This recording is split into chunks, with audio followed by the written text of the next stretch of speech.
এই ছাগলটাকে রাস্তাতে কুকুরে ধরেছিল, অনেকগুলো কুকুরে সন্ধ্যেবেলা একবার ধরেছিল, তখন ধনী একবার রেস্কিউ করেছে, তো আবার একবার ধরেছে একে 3-4টে কুকুর মিলে। তো ধনী, অশোকদা আর সুভাষদা 3জন মিলে ওকে রেস্কিউ করে আমাদের বাড়িতে নিয়ে এলো। ওকে এখন সোনা ট্রিটমেন্ট করবে।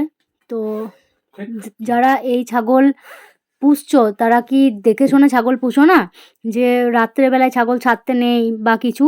তো রাত্রেবেলায় এরকমভাবে ছাগল যদি ছেড়ে দেবে তাহলে বলবো ছাগল পোষার দরকার নেই, ছাগল পুষো না। কারণ এর যে জীবনটা চলে যাচ্ছিল, তো এটার দায় কে নেবে, এই পাপটা কে নেবে? যারা ছাগল পুষবে তারা একটু দেখে শুনে ছাগল পুষো, এরকমভাবে ছাগল পুষে কোনো লাভ নেই। দেখো কি অবস্থা করেছে ছাগলটার, গলাতে কেটেছে। ললিটা যদি ছিঁড়ে দিত তাহলে কি হতো? ছাগলটা বাঁচতই না, যদি রেস্কিউ করে না আনতো তাহলে বাঁচতই না। হ্যাঁ জ্বলবে তো, না করবি তারপরে লাল করতে।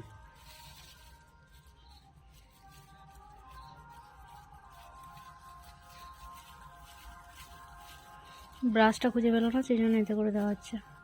এরপর লাল ওষুধ লাগানো হবে।